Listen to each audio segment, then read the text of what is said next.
Juan Raúl Ferreira Sierra, buenas tardes, ¿cómo te va?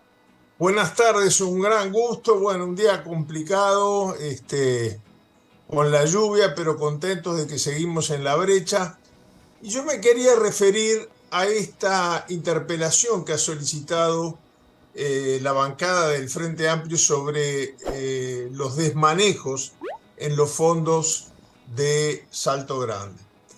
Eh, Cuando una interpelación es justa, la verdad vale mucho más que los artículos constitucionales y que el reglamento de la Cámara.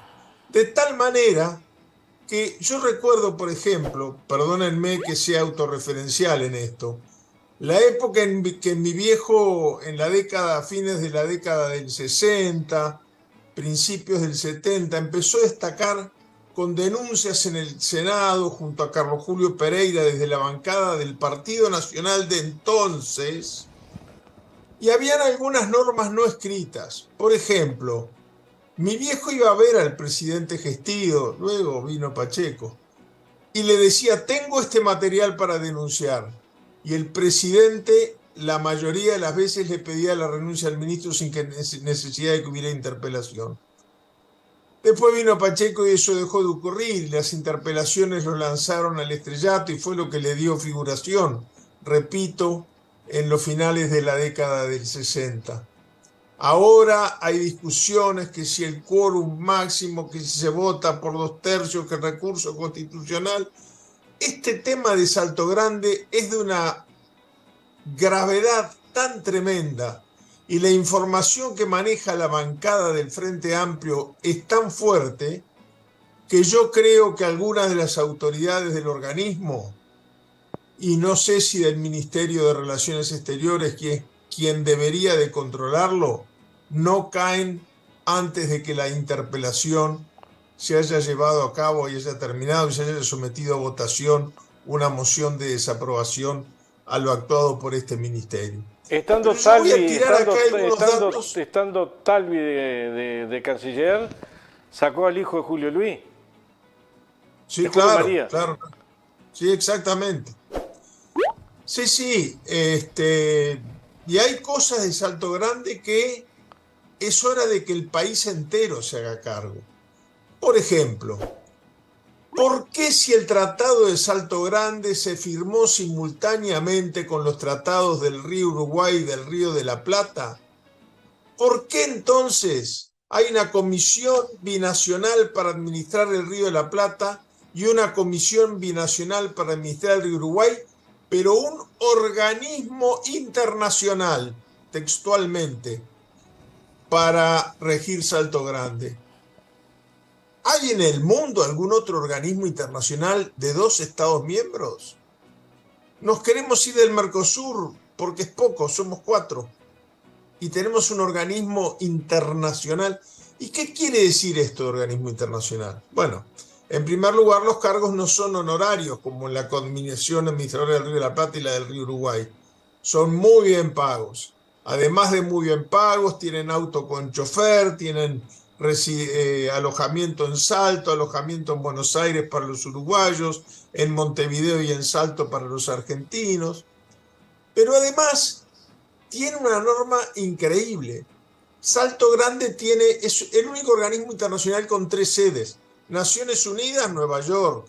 La OEA en Washington. Mercosur en Uruguay con presidencia rotativa. La Unión Europea en Bruselas.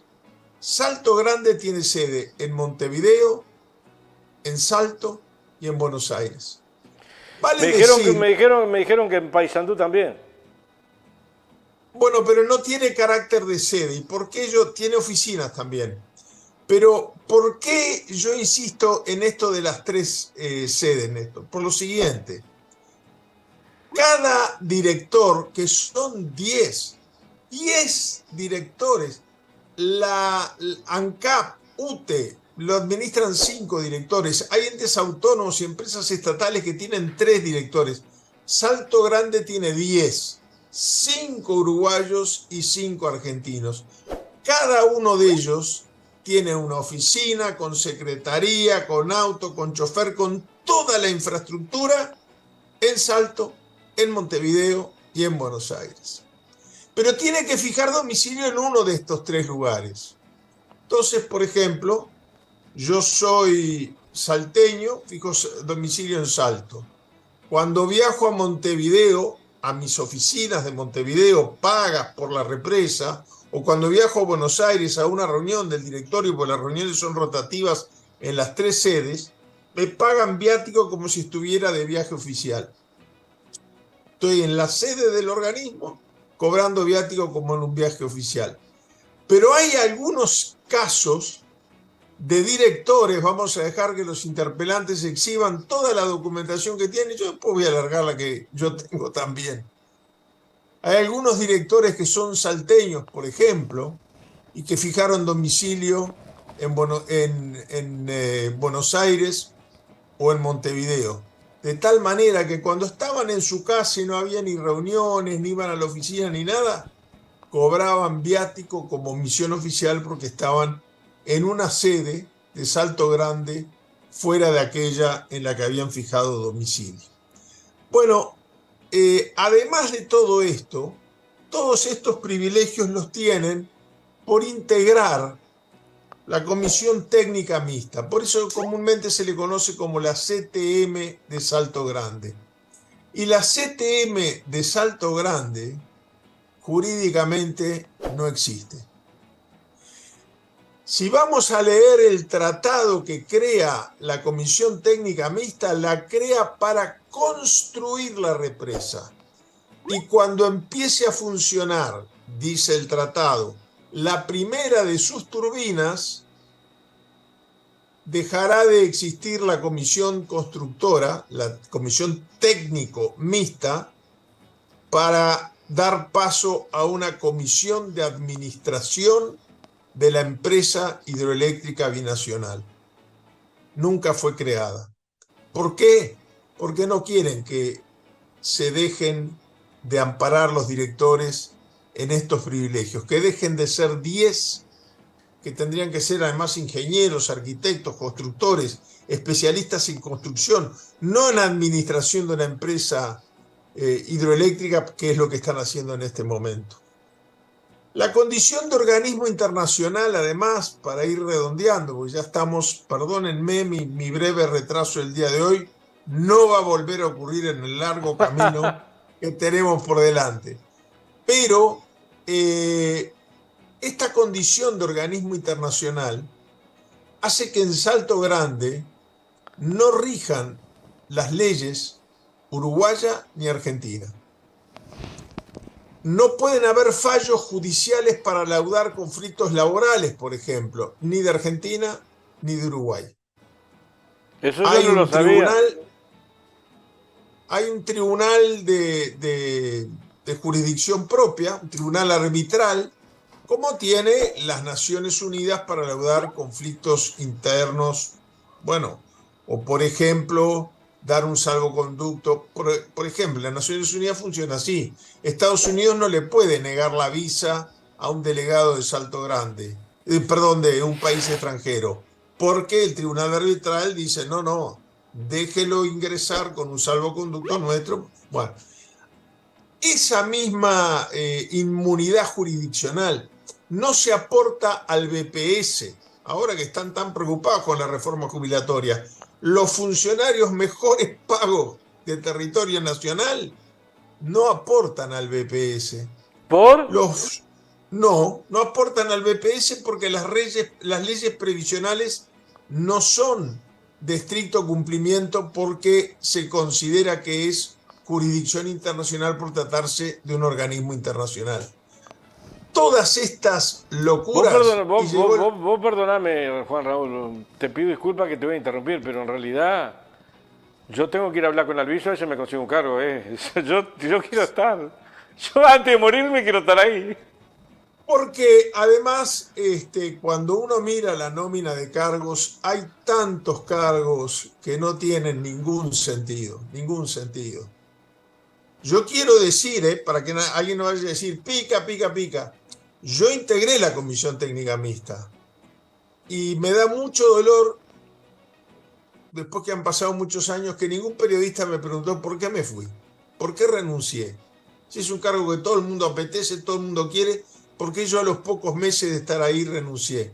Renuncié porque vi todas estas cosas que hoy, gracias a esta punta de lanza que está haciendo la bancada de senadores, de diputados, perdón, del Frente Amplio, Nicolás Viera y todo un equipo de legisladores que ha estado preparando el tema. Y yo confieso que les he arrimado cuando me enteré que estaban en el tema. Cuando yo renuncié, y con esto termino, había una licitación para asegurar la represa. Primer cosa rara, el lado argentino aseguraba con un corredor argentino, el lado uruguayo con un corredor. Una represa la asegura una sola empresa de seguro. Cuando se fue a discutir el tema, yo dije, bueno, el Banco de Seguros del Estado. Me dijeron, no, eso es obligatorio para el Estado uruguayo, pero nosotros acá somos organismo internacional. Pero es una represa uruguaya. No, no, no, no, no, no, Banco de Seguros no. Digo, bueno, pero en todo caso, como ya ocurre en algunas carteras desmonopolizadas, démosle al Banco de Seguros la posibilidad de que empate la apuesta y que al costo menor y mejor que podamos contratar, el Banco de Seguros, aunque sea, actúe como intermediario, aunque reasegure con... No, no, no, no. No hubo licitación, no hubo llamado de precios, no se le dejó participar ni cotizar al Banco de Seguros del Estado. Ahí me fui yo. Se designó directamente a un corredor de seguros argentino. ¿Por qué? Porque según se nos informó ahí en la sesión, no hay un informe técnico que avale esto, según se nos informó en la sesión, era tan grande su experiencia en materia de energía, de producción energética, que no valía la pena recurrir a otros consultores en materia de seguros. Bueno, esa misma semana, ANCAP no dejó a ese corredor participar de la licitación para el seguro de ANCAP por falta de trayectoria en materia energética. Junto al recorte de diario con esta noticia fue que yo renuncié al cargo de Salto Grande y de alguna manera empezó mi partida de mis viejas filas porque me di cuenta que era muy poco lo que allí se podía hacer. Gracias, Juan Raúl. Un abrazo muy grande y el jueves que viene en punto. Espectacular. Nos vemos. Hasta el jueves. Chao.